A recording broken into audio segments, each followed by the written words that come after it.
Este es el verdadero misterio de Baalbek, cómo estas piedras llegaron a estar allí, por qué fueron colocadas allí y específicamente cómo fueron transportadas a su lugar. Baalbek ha desafiado la lógica durante miles de años. Baalbek, as we know from the archaeological evidence, must have existed during the Neolithic period, between 6,000 to 8,000 years or even 9,000 years BC. Sus piedras son más pesadas de lo que las grúas modernas pueden levantar. Sin embargo, fueron colocadas con una precisión imposible mucho antes de la historia registrada. Consiste en 3 enormes bloques. Cada uno de los bloques de triladrón mide aproximadamente 22 metros de largo. Durante generaciones, los académicos debatieron sobre quién las construyó, dioses, gigantes o algo que nadie puede explicar. Porque algunas de las piedras son de tal magnitud que la maquinaria moderna no puede colocarlas allí, pero de alguna manera nuestros antepasados pudieron hacer esto. Pero cuando los científicos finalmente descubrieron lo que escondían esas piedras, el verdadero misterio de Baalbek salió a la luz, y lo que encontraron debajo del templo es algo que el mundo nunca debería haber visto. El descubrimiento que sacudió al Líbano. Baalbek es uno de los sitios antiguos más misteriosos de la Tierra. Se encuentra en el valle de Bekaa, en el Líbano, a 85 kilómetros al noreste de Beirut. Incluso después de miles de años, sus enormes columnas todavía se elevan hacia el cielo, proyectando largas sombras sobre el valle. El templo de Júpiter, el más grande del complejo, sigue siendo una obra maestra de la ingeniería. Enormes bloques de piedra apilados con una precisión que sigue desconcertando a los constructores modernos. Es un lugar que impone respeto y curiosidad. Durante un esfuerzo reciente de restauración en el suelo del templo, un grupo de arqueólogos hizo un descubrimiento que nadie esperaba. Mientras estabilizaban una sección agrietada cerca del santuario interior, uno de los paneles de piedra se desprendió, revelando una abertura estrecha debajo. Cuando despejaron los escombros, vieron la entrada a un corredor sellado que no aparecía en ningún plano histórico o mapa de Baalbek. Dentro del pasaje, el aire estaba frío y seco. Las paredes estaban hechas de bloques de piedra caliza tan perfectamente ajustados que no se veían líneas de mortero. Cada superficie brillaba bajo los haces de las linternas como si hubiera sido pulida como vidrio. El equipo llamó a especialistas para documentar el hallazgo. A medida que se difundía la noticia, el sitio fue rodeado por equipos y reporteros. En cuestión de días llegaron equipos internacionales de Alemania, Francia y Estados Unidos, ansiosos por examinar lo que llamaron una estructura imposible. Drones escanearon el área mientras los arqueólogos fotografiaban cada centímetro del pasaje. Los primeros informes sugirieron que los métodos de construcción utilizados en este corredor eran diferentes a todo lo conocido de la época romana o fenicia. Cuanto más profundizaban, más extraño se volvía. Tallados cubrían las paredes del corredor, pero ninguno coincidía con el latín, el griego o cualquier escritura antigua previamente identificada en la región. Algunas de las marcas se repetían en patrones geométricos, casi como si siguieran una fórmula. El descubrimiento dividió a los equipos de investigación. Algunos creían que las marcas eran decorativas. Otros argumentaron que podrían pertenecer a una cultura anterior a la historia registrada. Luego, los instrumentos detectaron algo aún más inusual, una cámara hueca directamente debajo del santuario, a unos 30 metros por debajo de la superficie. El radar de penetración terrestre mostró que el espacio era simétrico y alineado con los cimientos del templo. Los ingenieros advirtieron que continuar perforando podría dañar la estructura, pero los datos insinuaban que la cámara había sido sellada intencionalmente. Poco después, la Dirección Libanesa de Antigüedades detuvo todas las visitas públicas a Baalbek. Oficialmente, el cierre fue por seguridad. Extraoficialmente, se rumoraba que algo en las lecturas había asustado al equipo de investigación. Los locales susurraban que el suelo debajo del templo estaba maldito. Lo que comenzó como una simple restauración se había convertido en una investigación clasificada observada por científicos, gobiernos y aquellos que temían lo que podría estar enterrado bajo las piedras del Líbano. Conforme continuaba la excavación bajo un gran secreto, comenzó a formarse una nueva pregunta. ¿Quién construyó Baalbek antes de que Roma llegara allí? Una civilización fuera de lugar. Cada teoría que surgía era más increíble que la anterior. Baalbek, as we know from the archaeological evidence, must have existed during the Neolithic period, between 6,000 to 8,000 years or even 9,000 years BC. Algunos historiadores señalaron a los fenicios, afirmando que el sitio una vez sirvió como un templo para Baal, el dios de la tormenta que, se decía, sujetaba los cielos a la tierra. Textos antiguos describían su morada como una fortaleza construida con piedras que zumban con el trueno. Era fácil descartar tales historias como mitos hasta que los científicos se dieron cuenta de que las inscripciones alrededor de la base de Baalbek habían sido golpeadas por rayos una y otra vez, como si toda la meseta estuviera cargada de energía. Otros recurrieron a tradiciones aún más antiguas. En los primeros escritos cananeos, Baal no estaba solo. Lo acompañaban los vigilantes, constructores divinos que descendieron de las estrellas y levantaron cimientos que nunca podrían caer. Más tarde, las leyendas los transformaron en gigantes, castigados por revelar conocimientos prohibidos a la humanidad. El debate se intensificó. ¿Eran estas historias ecos de una civilización antigua avanzada, recordada como dioses por las personas que vinieron después de ellos? ¿O acaso la mitología y la ciencia se habían encontrado por casualidad en el mismo terreno? Mientras continuaban los argumentos, los investigadores volvieron a su trabajo, decididos a separar la creencia del hecho. Una vez asegurado el corredor, el equipo comenzó a trabajar más profundamente en las capas inferiores del sitio. El objetivo era entender hasta dónde se extendía la base bajo el templo romano. Lo que descubrieron, sin embargo, no encajaba con ninguna parte de la historia registrada de Baalbek. Enterrada entre los bloques de piedra caliza había una capa de suelo compactado que contenía fragmentos de madera y carbón vegetal. Cuando se probaron las muestras, los resultados sorprendieron a los investigadores. Las fechas de radiocarbono regresaron a varios miles de años más antiguas que el período romano. Eso significaba que la actividad humana había tenido lugar en Baalbek mucho antes de que se levantara la primera columna romana. Al principio, el equipo sospechó de contaminación o error, pero las pruebas repetidas produjeron los mismos resultados. El hallazgo obligó a una reevaluación de la línea de tiempo del sitio. Sugería que los romanos podrían haber construido su gran templo sobre una estructura aún más antigua. Comenzaron discusiones discretas entre los expertos. Algunos arqueólogos argumentaron que podría haber sido un santuario fenicio mucho más temprano. Otros creían que era evidencia de una civilización aún desconocida para la historia.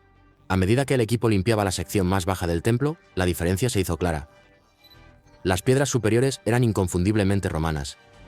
Sus líneas de cincel eran nítidas y uniformes, mostrando las marcas familiares de las herramientas de hierro. Pero las piedras debajo de ellas se veían completamente diferentes. Los cortes eran anchos y lisos, con bordes que parecían fundidos en lugar de tallados. Bajo la ampliación, la superficie de piedra caliza parecía fusionada como si hubiera sido moldeada por un calor o presión intensos en lugar de un martillo y cincel. La textura era brillante, casi como vidrio en algunos lugares. Ningún método antiguo conocido podría haber producido tal efecto. A medida que las excavaciones se profundizaban, los arqueólogos comenzaron a notar símbolos grabados en las esquinas de varias piedras base. Las marcas eran simples pero deliberadas, dispuestas en patrones repetitivos. Algunos investigadores sugirieron que eran guías de construcción, mientras que otros vieron lógica matemática en su separación. Ninguno coincidía con las formas latinas o griegas. Cuanto más se estudiaban las piedras, más claro se volvía que dos tecnologías completamente diferentes habían tocado este sitio. Uno romano y uno perteneciente a algo mucho más antiguo. Entre el equipo comenzó a circular un nombre silencioso. Llamaron a los constructores desconocidos los primeros arquitectos. El título era informal, pero tenía peso.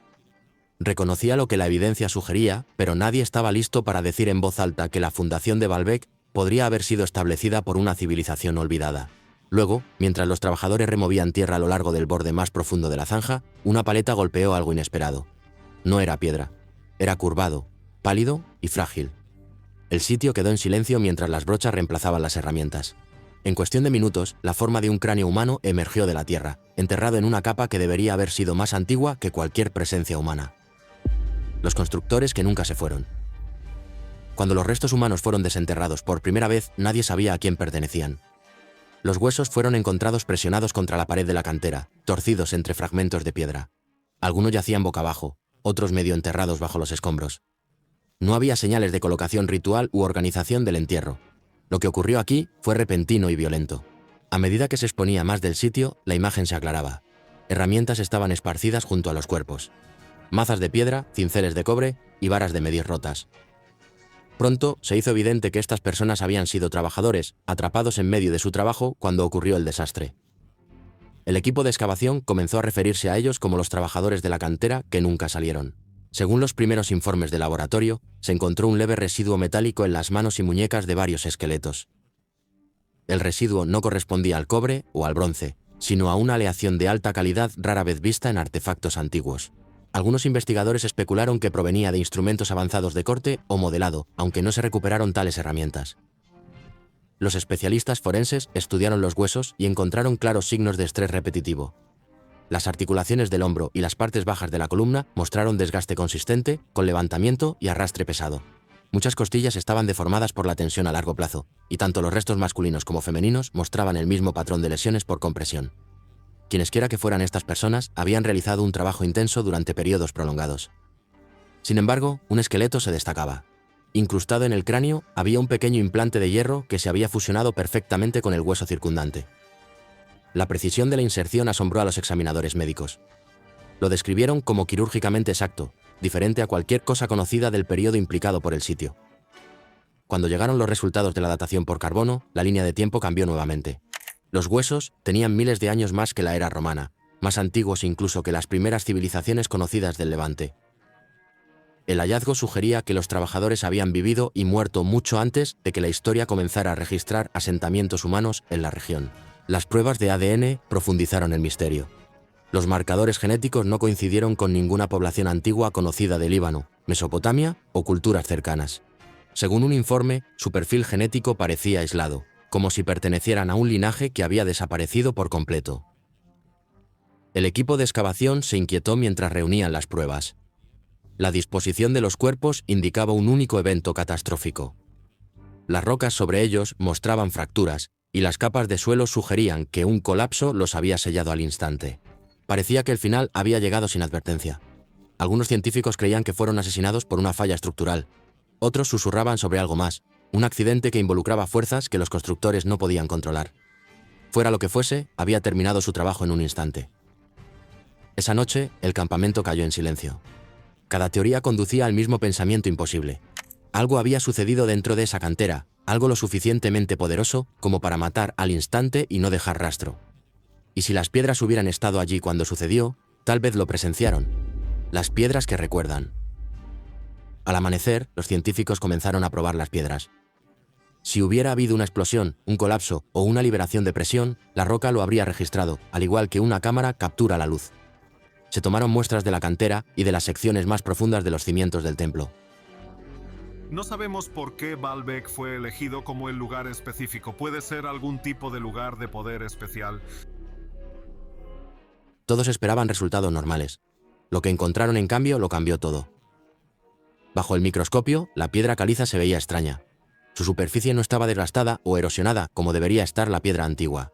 Era lisa, vidriosa y deformada en algunos lugares, como si hubiera estado expuesta a un calor intenso, lo suficientemente caliente como para derretir su capa exterior.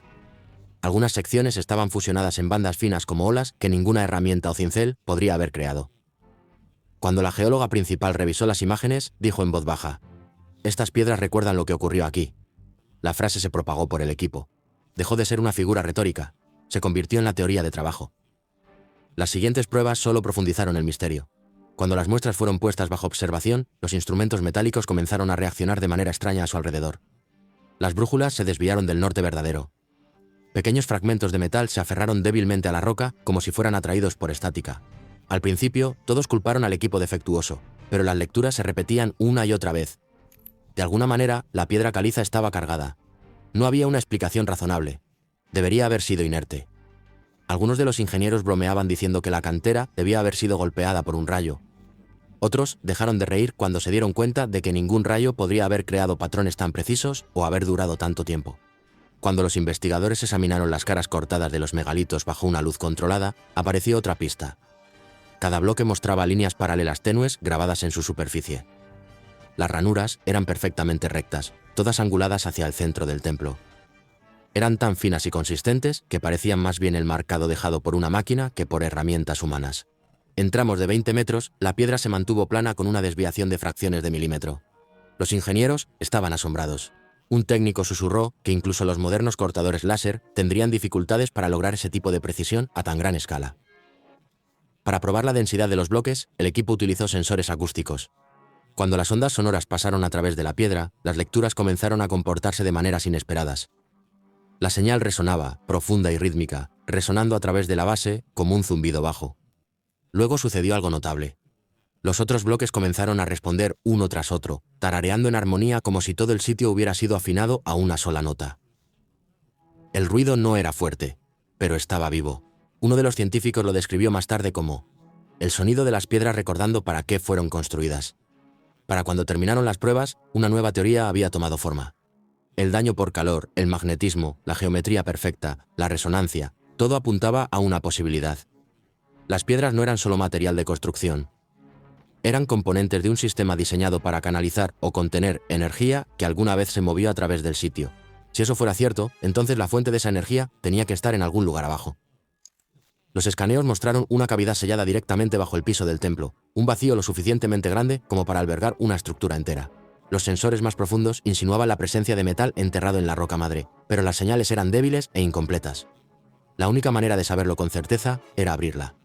Y así, bajo la mirada de todos los principales investigadores en el sitio, el equipo se preparó para romper el sello de una cámara que no había visto la luz en miles de años. Las cámaras de abajo. El descubrimiento de que las piedras podían haber sido parte de un sistema más grande dejó al equipo con una pregunta. ¿A dónde conducía ese sistema? Los escaneos del suelo ya habían revelado una cámara sellada debajo del templo, pero nadie podía explicar su propósito.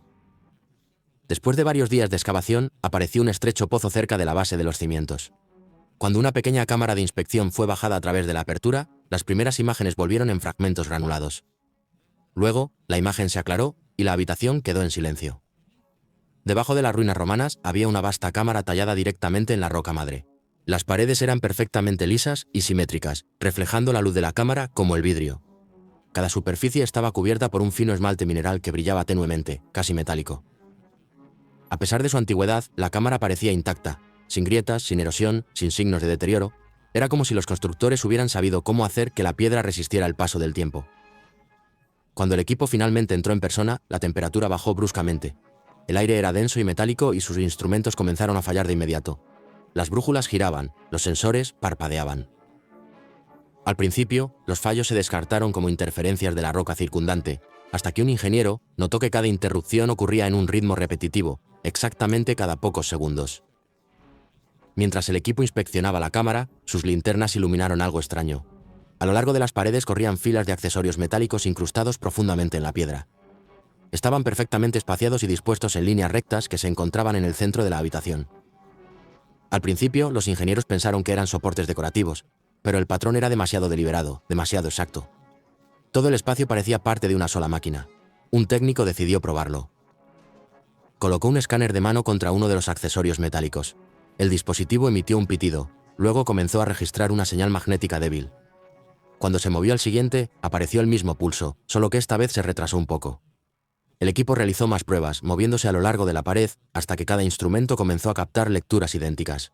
Las señales se repetían con ritmo, como si toda la cámara latiera como un corazón. Cuando los datos fueron cargados a los monitores encima, los resultados sorprendieron a todos. Las lecturas no estaban dispersas ni eran aleatorias. Formaban un patrón espiral perfecto que se extendía hacia afuera desde un punto único justo debajo del templo de Júpiter. Nadie habló por varios segundos. Entonces, uno de los ingenieros susurró: «Está activo, sea lo que sea, todavía está funcionando». El aire en la sala se sentía más pesado. Algunos de los equipos retrocedieron, temerosos de tocar las paredes de nuevo. Otros se inclinaron hacia adelante, mirando los monitores con incredulidad. Habían venido a estudiar una ruina antigua, pero lo que acababan de encontrar parecía el núcleo de algo vivo. Uno de los físicos sugirió una teoría audaz. La estructura estaba generando y conteniendo energía. Los montajes funcionaban como bobinas en una enorme red electromagnética. Fue diseñado para absorber y redirigir el estrés de la corteza terrestre, creando un campo estable que protegió la región de la actividad sísmica. Eso podría explicar por qué Baalbek, a pesar de estar en una zona de terremotos, ha permanecido en pie durante miles de años sin colapsar. El templo no solo fue construido sobre terreno sólido, fue construido sobre un sistema estabilizador que hizo que el propio suelo fuera más fuerte. Pruebas adicionales confirmaron el patrón. Cada vez que el campo magnético de la Tierra fluctuaba incluso un poco, la cámara reaccionaba. El campo dentro pulsaba de regreso, como respondiendo al planeta. La realización golpeó al equipo de una vez. La estructura no era solo antigua, todavía estaba funcionando, manteniendo un escudo invisible que había mantenido a Baalbek en pie mientras civilizaciones enteras se levantaban y caían a su alrededor. Luego, las lecturas cambiaron. Los pulsos comenzaron a aumentar de manera irregular, subiendo en fuerza, luego desvaneciéndose. El equipo parpadeó y se apagó. Durante unos segundos, el aire se volvió pesado, vibrando como si algo profundo debajo de la superficie se hubiera agitado. El científico principal miró los monitores, dándose cuenta de lo que había ocurrido. La cámara debajo de Baalbek no solo estaba protegiendo las ruinas, estaba conteniendo algo. Y lo que había mantenido el valle estable durante miles de años comenzaba a fallar: la perturbación. Durante unos segundos después de que la vibración se detuvo, nadie se movió. El aire dentro de la cámara permanecía inmóvil, tan denso que se podía saborear. Todos los instrumentos se habían apagado y el único sonido era el eco constante de su propia respiración. Luego, desde algún lugar profundo abajo, Un bajo retumbar atravesó el suelo. Polvo cayó del techo. El suelo de piedra tembló, no violentamente, pero lo suficientemente largo como para que todos lo sintieran. Una advertencia de que lo que habían tocado no estaba terminado. El temblor se extendió más allá de las paredes. Sobre el suelo en el campamento base, las cámaras temblaron en sus trípodes y el equipo suelto se deslizó por las mesas. Un técnico salió corriendo y vio ondas moviéndose a través del suelo como si la tierra misma hubiera exhalado. Duró menos de 10 segundos, pero cuando terminó, todas las miradas se dirigieron hacia el templo. Baalbek había estado en pie durante miles de años, pero en ese instante parecía estar vivo. Dentro de la cámara, el miedo rompió el silencio. El equipo comenzó a discutir en voz baja, cada uno tratando de explicar lo que había sucedido. Uno de los geólogos insistió en que fue una réplica natural causada por su perforación. Un físico no estaba de acuerdo, señalando las lecturas. La energía no había sido aleatoria. Había seguido un patrón, un pulso que respondía al propio campo del planeta. No solo lo activamos, dijo él. Lo interrumpimos. Otra investigadora, todavía temblando, susurró una teoría diferente. Ella creía que los antiguos constructores habían creado el sistema para contener algo profundamente bajo el valle, una presión constante y lenta del núcleo de la Tierra. No estaba protegiendo las ruinas, dijo en voz baja. Nos estaba protegiendo a nosotros. Las palabras quedaron en el aire. Nadie quería creerlo, pero la evidencia estaba ahí. La tecnología requerida para estabilizar toda una región, para construir piedra que pudiera resistir tanto la erosión como los terremotos, estaba más allá de cualquier cosa conocida de la antigüedad. La realización inquietó a todos. Si esta civilización olvidada pudo diseñar un mecanismo que duró miles de años, ¿qué más habían entendido que la ciencia moderna no? El arqueólogo principal estaba en el centro de la cámara, mirando fijamente los instrumentos inertes. Podríamos haber roto algo que nunca estaba destinado a detenerse, dijo. Su voz resonó débilmente, tragada por la oscuridad. Empacaron su equipo en silencio. Algunos tenían miedo de irse, otros de quedarse. El aire se sentía cargado otra vez, inquieto, como si el suelo mismo estuviera esperando. Cuando emergieron del pozo, el valle parecía anormalmente silencioso. Sin viento, sin pájaros, solo el peso de lo que acababa de suceder. Esa noche, mientras el equipo revisaba los datos, nadie habló de reabrir el sitio. La lectura final mostró un hecho que no podían ignorar. El campo de estabilización bajo Baalbek se había colapsado. La estructura que había mantenido las montañas del Líbano estables durante milenios ya no funcionaba. Y una pregunta rondaba en cada mente en la sala. Cuando venga el próximo terremoto, ¿qué mantendrá unido al valle? ¿Qué crees que realmente se encuentra debajo de Baalbek? ¿Tecnología antigua, poder divino o algo mucho más antiguo que la misma civilización? Comparte tus pensamientos en los comentarios.